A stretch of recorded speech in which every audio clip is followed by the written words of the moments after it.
Hey everyone, welcome back to the channel.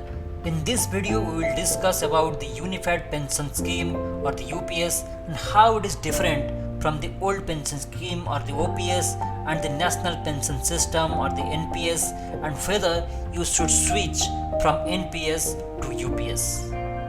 Before this, India had seen two kinds of pension schemes, the old pension scheme and the National Pension System. The Unified Pension Scheme combines the features of both the OPS and NPS. We will discuss all the three schemes so that we can get a clear understanding of the whole thing. The old pension scheme has colonial legacy. It was originated during the British rule in 1924 when it was recommended by the Lee Commission, and it was discontinued in the year 2004. But why was the old pension scheme discontinued? A high-level expert group was created by the Government of India on 25th June 2001, which brought out the future consequences of the old pension scheme after the implementation of 5th Pay Commission. There were two primary factors for discontinuation of OPS. The primary issue was the pension liability fund was unfunded, meaning there was no monthly contribution either from the employee or from the government, and hence there was no dedicated corpus for the pension that would grow over time and be available for payouts. Although the Government of India allocated funds for pensions in its annual budget, there was no clear strategy for sustaining these payments in the long term. Huge pension payout meant significant portion of government revenue was being paid as pension and less fund was left for growth and development works, which was detrimental for a developing country like India. The second reason was the old pension scheme was unsustainable for several reasons.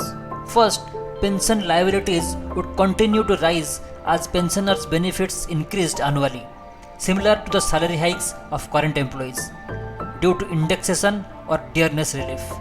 Second, improvements in healthcare facilities have led to higher life expectancy, resulting in longer period of pension payouts. These factors have created a substantial pension burden on both union and state governments. So the National Pension System or NPS was introduced on 1st January 2004. It solved the issues flagged in the old pension scheme. Under the National Pension System, employees are required to contribute 10% of their basic pay along with dearness allowance. The government initially matched this contribution with an equal 10% of the basic pay plus TA. However, the government's contribution was later increased to 14% with effect from 1st April 2019.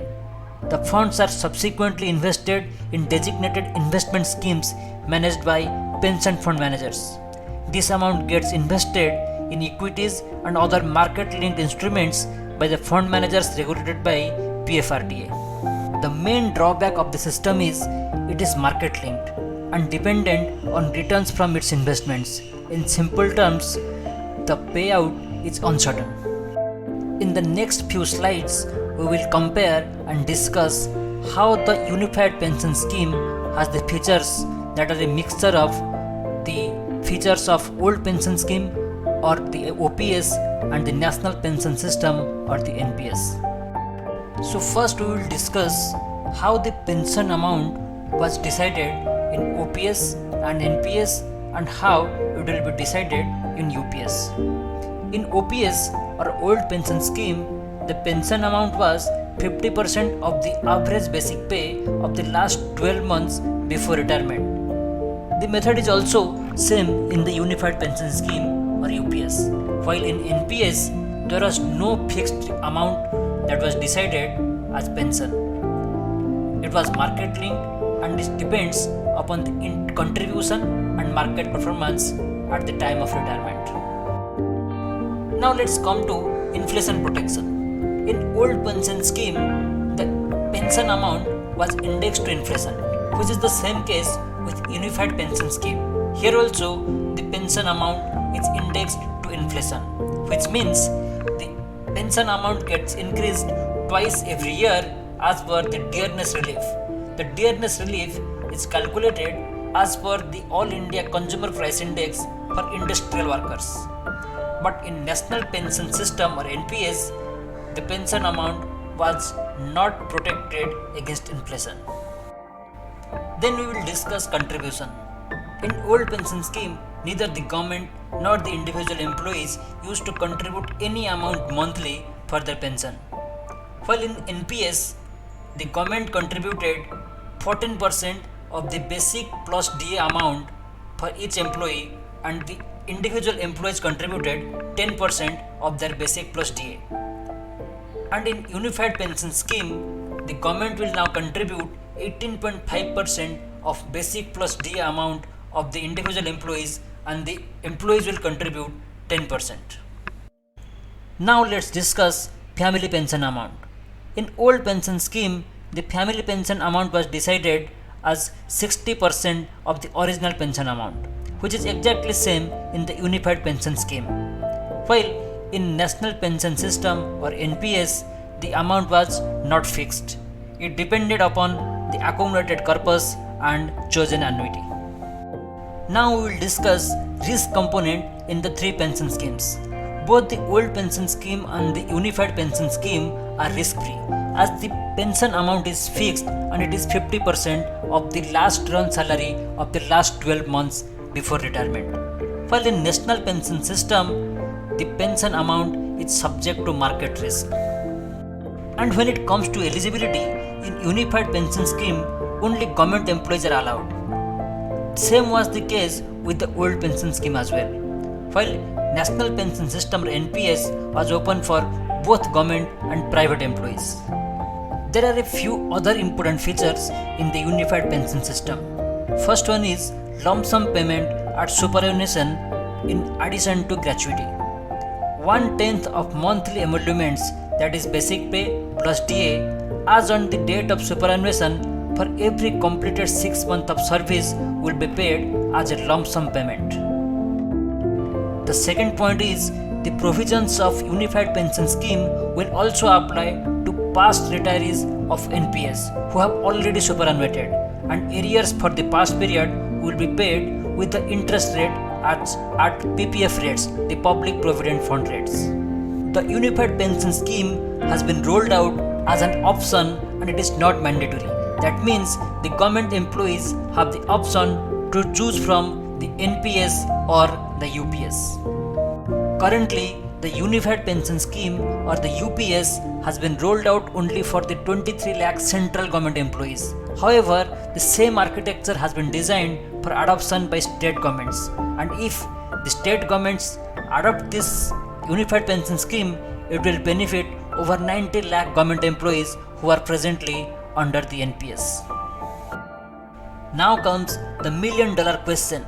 Should you switch from NPS to UPS? It is a trade-off between risk and security.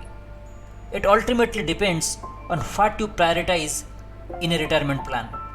While the National Pension System NPS provides a pension at retirement through a combination of annuity and lump sum payments, the Unified Pension Scheme or the UPS offers a guaranteed pension. UPS follows the traditional model of the old pension scheme, where retirees receive a fixed inflation-adjusted pension for their lifetime. If you value a guaranteed pension amount without any risk, then UPS could be the ideal option for you. After all, having the assurance of a stable income after retirement provides peace of mind. NPS, on the other hand, gives the returns generated on investments made. The overall corpus created in NPS is a function of numerous factors, which include the amount of investment made, exposure to equity, tenure of investment, and the choice of pension fund manager. So if you are willing to take on some risk for the chance of higher returns, the national pension system might be more attractive. NPS allows for market-based investments, offering the potential for greater returns, but these returns are not guaranteed.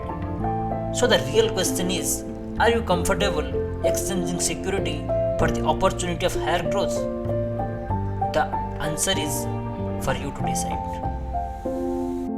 Alright, that's it for today's video. I hope you found it helpful and informative. If you did, make sure to give it thumbs up and let me know your thoughts in the comments below. I would love to hear from you. And if you haven't already, don't forget to subscribe and hit the notification bell so you never miss an update. We have a lot of more exciting content coming your way. Thank you so much for watching, and I will see you in the next one. Take care.